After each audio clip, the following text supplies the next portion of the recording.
What is up to my online friends? We are here with Weekend Recap. I'm with my friends Sarah and Hannah and Ty, and we're going to talk about an amazing message from Pastor Jonathan. Really one of the best messages you'll ever hear. So if you didn't hear it, stop listening to us and go listen to that.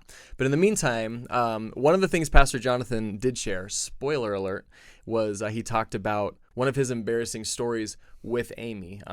So I thought in honor of that, we could just take a minute. All of us are now fully grown adults, right? All past embarrassment, insecurities. All of us are happily married. We have kids. So obviously, talking about an embarrassing story in the past based on these kind of reactions is not even at all embarrassing, but to make it easy, I'll go first. We're going to share our embarrassing, might be a relationship story, just a funny date that we had, something funny with a crush, something.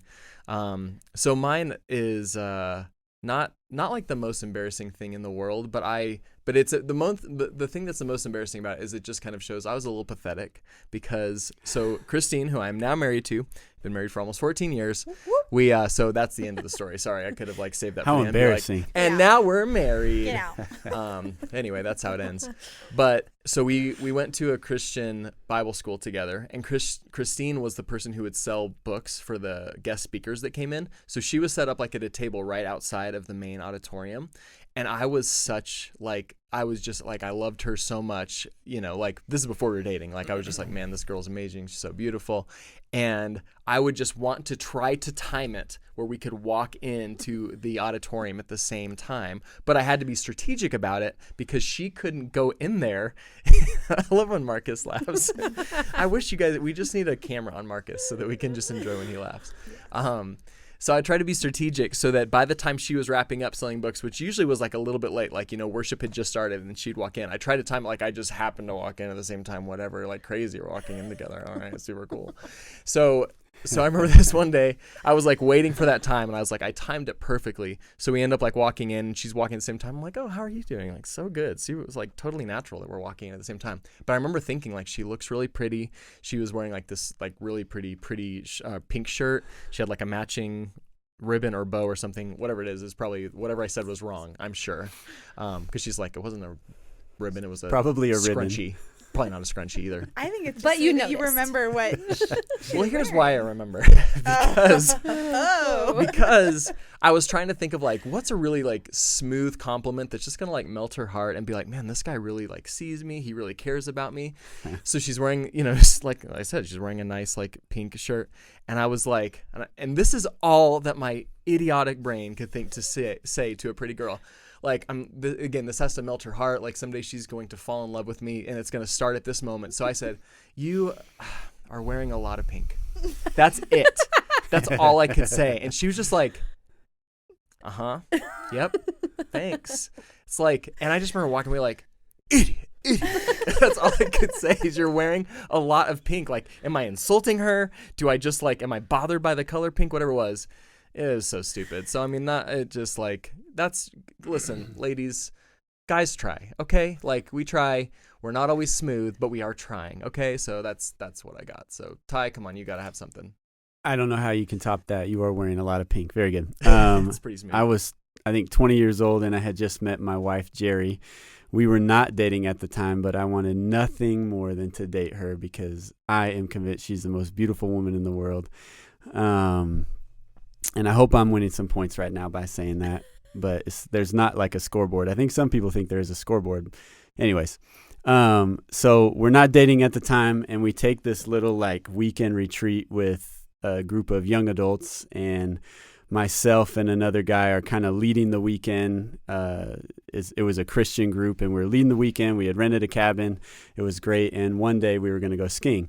And I grew up skiing in the Pacific Northwest, and I'm a decent skier. I'm not an expert, but it's I have experience skiing, and I am going to impress this girl that I love. And she's skiing, I'm skiing, we're all skiing, and we're coming down the mountain. And what I like to do is get off the open trail and get into the trees a little bit. And I'm I am going to show her my skills, and I'm going to come flying out of these trees, and she's going to basically catch me, and we're hopefully going to kiss, and it's going to be amazing. Yep. And here's what happened. I get going into the trees, and like I find this trail in the trees, and it's awesome, and I'm flying, and then all of a sudden it's like I think I look over to make sure she's watching. She's not watching. She's just going down the mountain 50 yards away from me, and I hit a tree so hard. It was an aspen tree. You can tell it was an aspen tree by the way that it is an aspen tree. And here's what happened.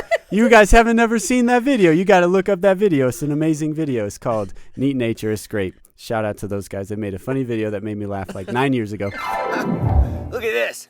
This is an aspen. You can tell that it's an aspen tree because of the way it is.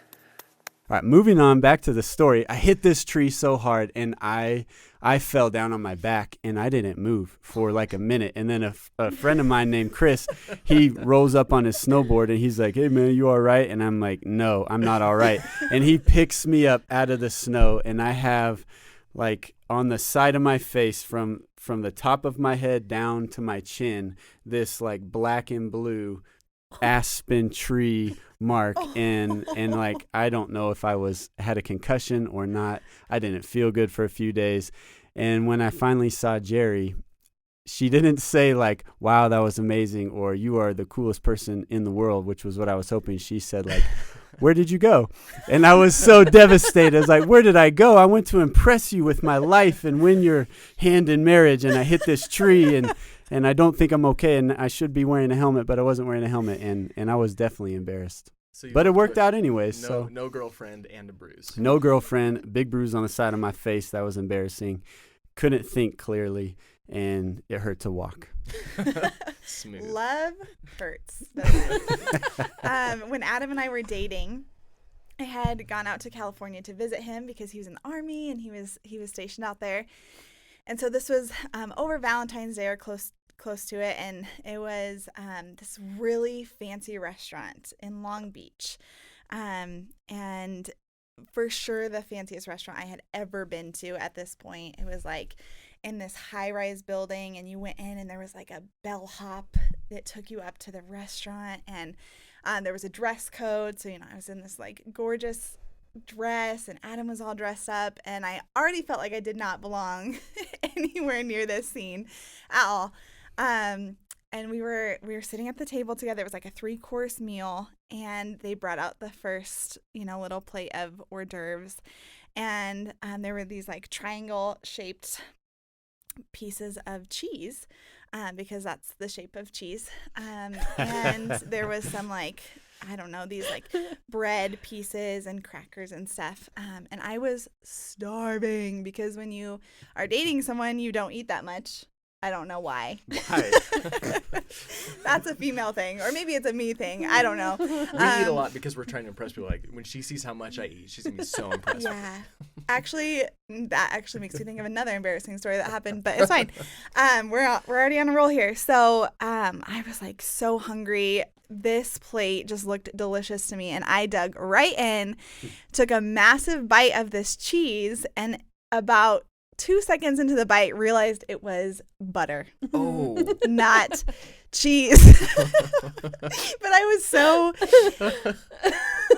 was so committed to, putting on this role of like sophistication, and I belong here, and you can take me nice places. And I promise I won't just take a huge bite out of the butter. Yes, the triangle-shaped butter. It was terrible. Oh my gosh, it was the worst. And I just like realized it, and I think he saw my face, and I just kept chewing, and I just swallowed it, and I was like, that's not cheese. Delightful. Yeah. Amazing. Yum. Why don't you have a bite? That's good. That's Yep. a good one. There you have it. And we all marry the people we have embarrassing stories with. Yay. So It's don't give up if you've done amazing. something dumb. It doesn't necessarily mean it's the end, as long as you have a graceful future spouse. So, True. so I won't say his name, but also, like, if we were to say that we had, like, someone who was the worship pastor of Rez, like, not going to say their name because that'd be embarrassing. But, like, and let's just say at one time we ate at a Cajun restaurant together. And on the way back from that Cajun restaurant, I got some of the funniest texts I've ever received in my life about how many stops he had to make between that Cajun restaurant and our house. I would never say his name, though, or his, like, he's a worship pastor, like at Rez or something. But anyway, pretty It wasn't great. me. His name. So Thank you. part of Pastor Jonathan's, message from this past Sunday was talking about his embarrassing story, which was so great, but it really was kind of an introduction to that story of Jacob and then Jacob's wives, Rachel and Leah.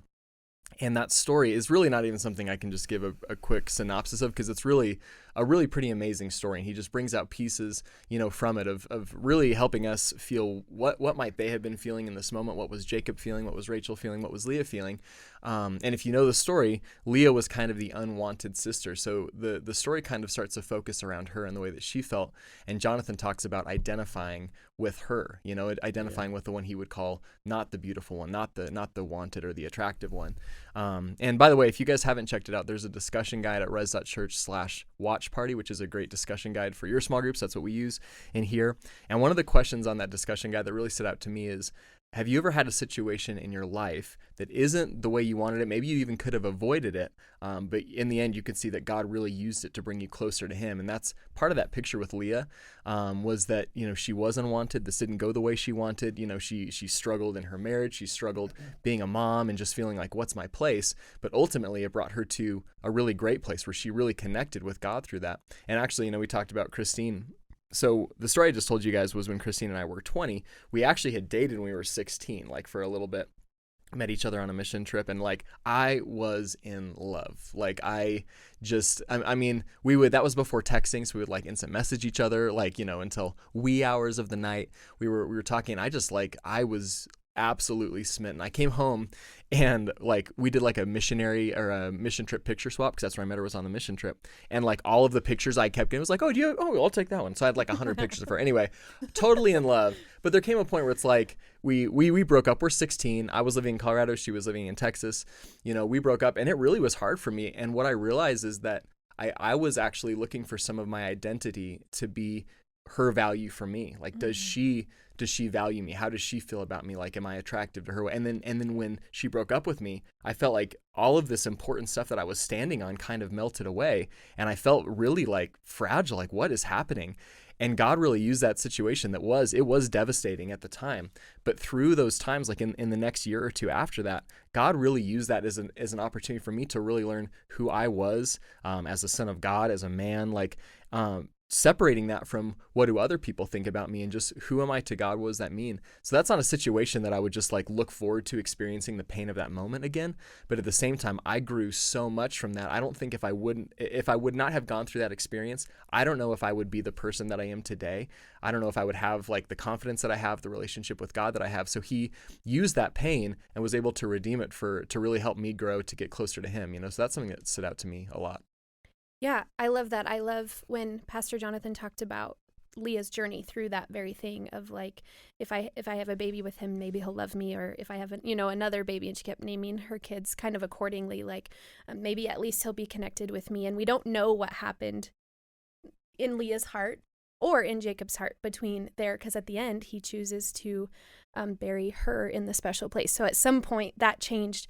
And I almost wonder if before, or like when she had her fourth child and named him Praise, if maybe Jacob did start loving her and she realized, you know what, that actually is not what fills this void in my heart. We don't know when he did, but I wonder that if there are things that we like search for and long for and pray for, and maybe if I do this, maybe if I do that, and the Lord was so patient with her. Yeah. I mean, having 4 kids takes a long time, through that whole journey. And I just love that point that you made, because it's like the truth is that only God can fill that for us. The truth is that she caught the most important thing in life, which is praising him is the most important. And so one of the things that I loved was just the picture of her holding that out in front of her in worship, and like the things in our life.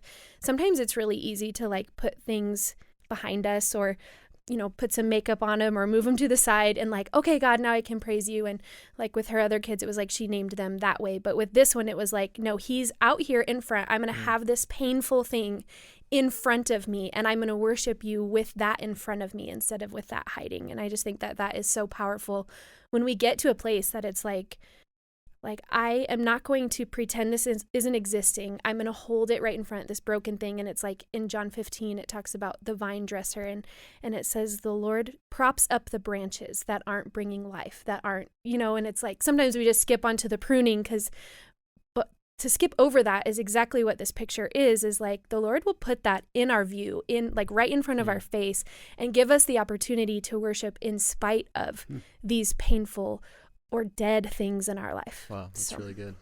Yeah, that's great. I love that, Hannah. Just what you talked about with the process of her going through the different, pregnancies and births, and maybe the season of what she named her child was indicative of the season that she felt like she was in. And I'm sure we can all relate to those types of seasons that maybe we look back on and give them a name. But as I mentioned before, when Adam and I were dating, he was in the Army. And so when we got married, I left home and I left everything that I knew, and I left my church and I left my job and I left, dancing and teaching dance, and just the community that I had built and friendships were just removed from my life, physically at least.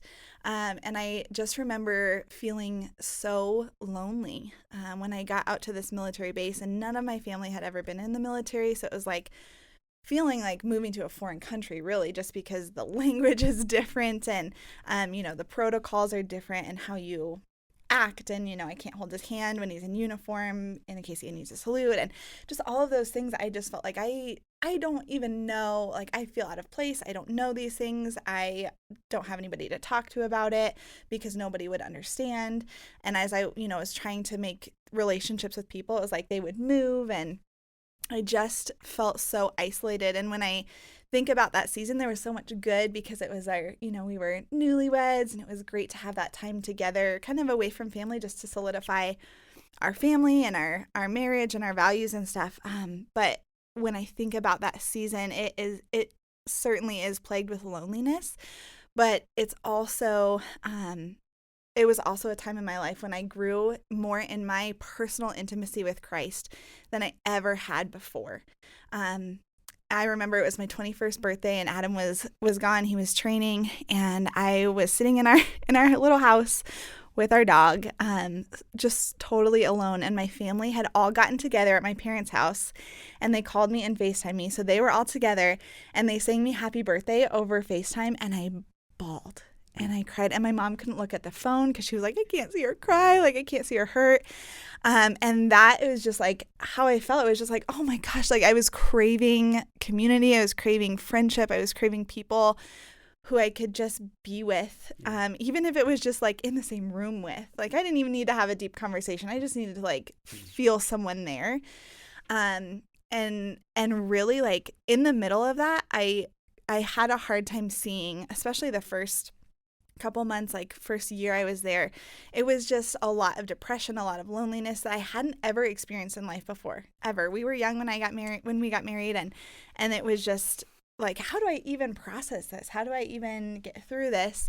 And then it was just like something flipped, and when, thoughts would come, it was like, no, that's not true. And that's not what God says about me. That's not what God says about my husband. That's not what God says about this situation.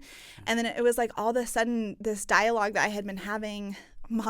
I had been having with myself over the course of, a year, suddenly it was a dialogue. And there was, just a different perspective on the situation. And it was like through that process, like I really needed that to understand how to really rely on God. Yeah. On my own, not on my parents' faith, not on anything else, but just on my own, and to just solidify that, as I was in this process of solidifying my relationship and our marriage, I was also in a process of solidifying my marriage with God. Mm-hmm. And that, through that process, I've really been able to help friends who are going through that and who are transitioning into military life, or even, military life aside. Like I just have a different grace and compassion for people who are moving into a new, they're moving jobs, or they're moving to a new city, or they're just new in a situation.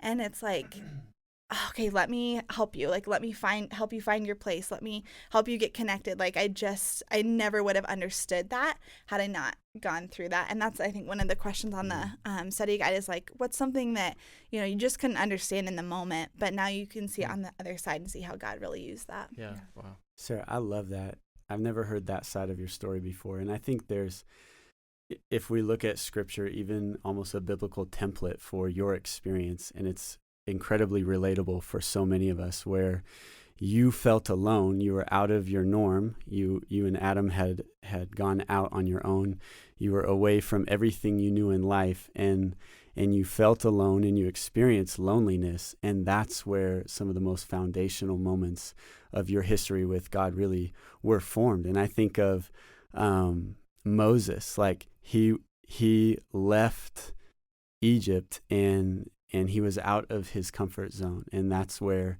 he had the experience that founded him with God. And even Abraham, like leaving his hometown, and then this is where this foundation with God was formed. So I think just as you're talking, it's stirring up so many great memories of feeling alone, which is not a great memory, but the fruit of it that was produced was deeper intimacy with God. Mm-hmm. And I think if we can stay in those, have a good mindset in those moments that we're feeling alone, and realize that what God is doing as he's very present in that moment is drawing us closer to him, then we come out on the other side able to serve better, able to reach the community around us at a healthier rate. And that's what I'm hearing as I just listened to your story. And I think it's just so relatable for everybody.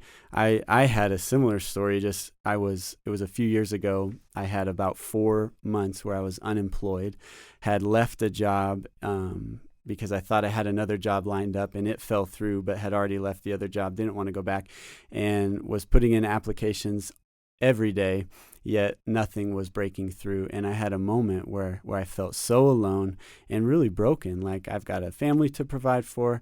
I have a wife who is 6 months pregnant. What are we going to do? Yet similar to you, I just stayed engaged with God. And what he taught me in that moment was that, one, he is the provider. Like, no amount of skill or even effort can trump what he's doing in our lives. And I hope that there are people listening to this that can rest in the fact that God is the provider. And especially in this season where people have lost jobs and times are hard for many people, God is the provider, and he sees you in your pain.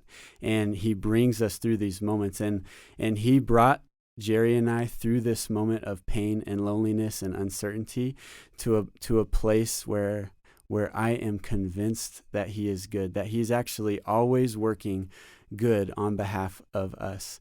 And it took me not knowing what was coming next, not being able to see it, and feeling alone, to rely on his goodness and really lean into him. And then he showed us, no, he is the one that is good, and he's the provider as well. So I can just really relate to what you're saying, and I appreciate your side of the story, Sarah. Yeah. So good. Thank you guys all for just sharing with that. I think that's really powerful. And I think when you listen to this message, it's impossible to listen to it and not have something very personal that you can connect with, because it was a very personal story. And I think the way that Pastor Jonathan delivered it is very, it's special. It's a really special message that I think connects with people. So again, listen to the sermon, listen to it again, share it. But thank you guys for joining us for Weekend Recap. We're going to pray together as a small group. Encourage you to do the same thing. Hope you guys have a great week. See you next time.